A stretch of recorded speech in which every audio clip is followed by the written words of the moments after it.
Hello, this is Ed Rigsbee with another issue of Interviewing the Experts. I'm here in sunny Southern California with Avish Parashar. Avish is amazing. He is an expert in using improv skills for people to deal with business challenges. I've watched Avish perform for years, and I'm always amazed. So Avish, let me ask you this. In people dealing with their business challenges, what are 3 things that they can do to where they don't go crazy in trying to make things work? Sure. Well, these are all from the world of improv comedy. So the first one is adopting the right mindset. Mm-hmm. And I know that sounds very motivational speakery, like power of positive thinking. But really, from years of doing improv and working with people off stage, the fastest way to improve performance is to change how you think about something. Okay. So approach it with an attitude of fun and let go of that fear of failure. Because while challenge isn't always fun, and failure has serious consequences, it's realizing that if you can be positive and let go of that fear of failure, you open up your creative resources. So let me, before we go to the second one, let me just ask a quick question. Mm-hmm. So fear of failure. Yeah. Let's say I'm a management, supervisory level, and I'm scared, less of my boss. Right. How do I deal with that? Well, this is kind of a big question. Okay. So, if you're afraid of your boss, you either need to tackle it head on, which means talk to them directly about it. If that doesn't work, or if you're unwilling to do that, you could potentially look. I'm not the one who says every situation is ideal, so transfer, find a different opportunity. Mm-hmm. Finally, accept the inevitable. I think that fear comes not just from the awkward encounter, but from the anticipation of it. Sure. So one of the best ways of letting go of the fear of failure is saying, well, yeah, something bad might happen. And this comes from improv, is no matter what happens, I'll handle it. Because the worst case scenario is your boss is mean. Okay, well, that can seem like the worst thing in the world, or you can realize the truth is, well, he's just a jerk. So I'll just handle it, let it go, and do my job. So I'm not saying it's easy, but it's simple. Okay, give me another deal. Okay, one of the best things to do is when a challenge occurs, or is about to occur, is to take advantage of it. This is the trite phrase of making lemonade out of lemons, whatever. The way to do that is to change the thinking and to start asking a different question. And the question I tell people to ask is, how can I get to a better place than I was before this change happened?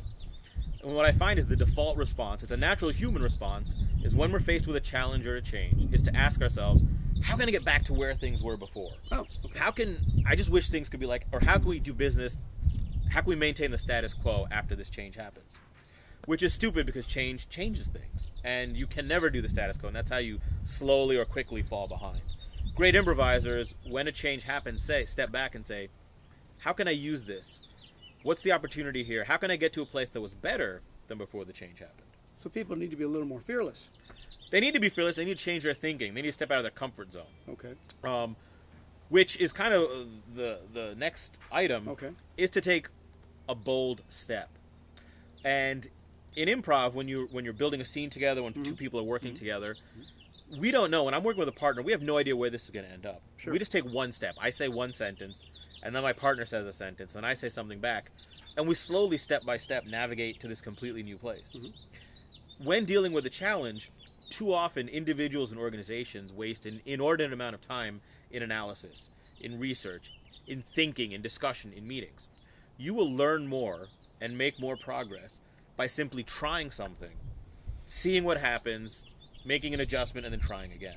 Let me ask you a question. In trying something, it sounds dangerously like we're getting close to let's get forgiveness rather than permission. Now, do you see that as a similar situation? In people that are watching this video and kind of thinking, okay, Avish, that's cool, but how do I get permission to try it, or what's going to happen if I try it and I didn't ask for permission? What are your thoughts? Yeah, I think that permission versus forgiveness is a good strategy. Or I think asking for forgiveness instead of permission is a good strategy if you're not breaking the law. Yeah.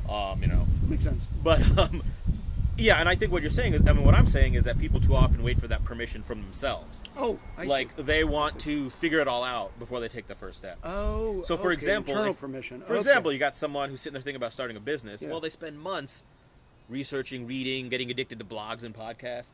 When it's like, look, figure out what you want to do a small prototype, and try it. try to find one client.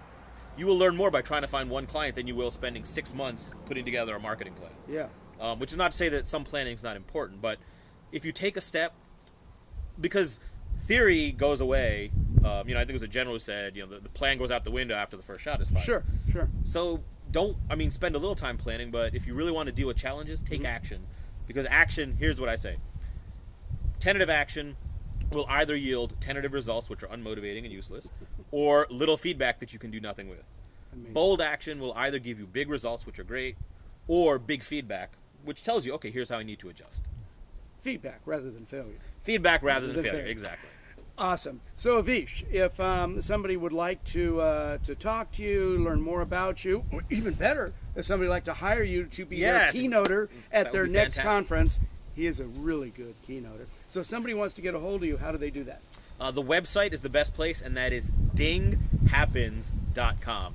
DINGhappens.com. And ding, that's all for us. This is Ed Rigsbee saying, I'll catch you next time. Bye now.